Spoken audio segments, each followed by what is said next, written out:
अस्सलाम वालेकुम व्यूवर्स, मैं हसीब अहमद आपसे मुखातिब हूँ। आपको वेलकम करता हूँ अपने YouTube channel first aid pharmacy पे। आज की वीडियो में मैं रिव्यू करूँगा जिंकॉल सिरप का।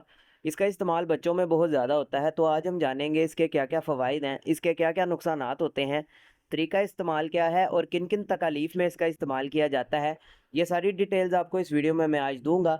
लेकिन उससे पहले आपसे गुजारिश है, अगर आप मेरे चैनल पर न्यू आए हैं, वीडियो को लाइक कर दें, चैनल को भी सब्सक्राइब कर दें, साथ बेल आइकन को भी दबा दें ताकि मेरी आने वाली वीडियोस आप तक पहुंचती रहें। तो चलते हैं अपनी वीडियो की तरफ। ब्रांड नेम है जी इसका जिंकॉल, जिसको बना रहा है जी टेब्रोज फार्मा। अगर हम इसकी कंपोजिशन की बात करें तो इसके अंदर मौजूद है जिंक सल्फेट।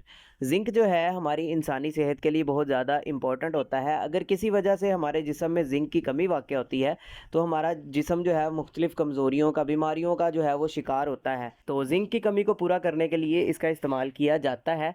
लेकिन सबसे ज़्यादा जो है इसका इस्तेमाल किया जाता है बच्चों में, जब उनको लूज़ मोशन होते हैं, डायरिया होता है, उल्टी करता है, तो इस तरह की कंडीशन में, पेट ख़राबी में इसका इस्तेमाल जो है वो करवाया जाता है बच्चों में। दूसरा इसके इस्तेमाल से होता ये है कि अगर आपका बच्चा दिन में 10 से 12 दफ़ा मोशन कर रहा होता है तो इसके इस्तेमाल से आपका बच्चा 4 या 5 मोशन पे आ जाता है, कम हो जाते हैं मोशन और आहिस्ता आहिस्ता मुकम्मल सेहत याबी की तरफ आ जाता है। इसके अलावा ये आपके बच्चे की क़ुव्वत मुदाफ़ियत को बढ़ाता है, इम्यूनिटी को बूस्ट करता है, जिसकी वजह से बच्चा सेहतमंद रहता है और कम बीमार होता है। इसके अलावा बच्चों की ग्रोथ के लिए बहुत ज़्यादा इंपॉर्टेंट है। जिन बच्चों की नशोनुमा अच्छे से नहीं हो पा रही होती, तो जिंक इस मामले में हेल्प करता है उन बच्चों की अच्छे से ग्रोथ करने में। इसके अलावा कोई अगर ऐसा ज़ख़म हो जाता है और वो जल्दी हील नहीं हो पा रहा होता, भर नहीं पाता, तो इस कंडीशन में भी जिंक मदद देता है उस ज़ख़म को जल्दी हील होने में, भरने में। और जिंक आपके बच्चों की आंखों की सेहत के लिए बहुत ज़्यादा इंपॉर्टेंट है, नज़र की सेहत को बरकरार रखने में मदद देता है। तो वैसे देखा जाए तो जिंक के बेशुमार फ़वाइद हैं, लेकिन ज़्यादातर इसका इस्तेमाल डॉक्टर्स तब करवाते हैं जब बच्चे का पेट ख़राब होता है, लूज़ मोशन होते हैं उसको। अब बात करते हैं इसके नुकसानात की। तो वैसे इसके ज़्यादा साइड इफ़ेक्ट्स नहीं हैं,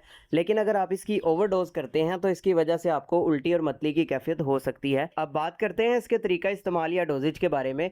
तो 6 माह से कम उम्र बच्चों में इसका इस्तेमाल 2.5 ml यानी आधे चाय का चम्मच दिन में एक दफ़ा डेली का इस्तेमाल होता है। 6 माह से बड़े बच्चों में इसका इस्तेमाल 5 ml यानी एक चाय का चम्मच डेली का दिन में एक दफ़ा इस्तेमाल करवाया जाता है। इसके अलावा जैसे आपके डॉक्टर्स आपको प्रिस्क्राइब करेंगे, आपने वैसे ही इसका इस्तेमाल करना है, खुद से नहीं करना, ताकि आपको बाद में कोई साइड इफ़ेक्ट देखने को ना मिले। तो ये सारी इन्फॉर्मेशन थी जी जिंकॉल सिरप से रिलेटेड। उम्मीद है आपको पसंद आई होगी। वीडियो पसंद आई हो तो वीडियो को लाइक कीजिएगा, चैनल को सब्सक्राइब कीजिएगा। इससे रिलेटेड कोई सवाल हो कमेंट सेक्शन में आप मुझसे पूछ सकते हैं। अपना ख्याल रखिएगा। अल्लाह हाफ़िज़।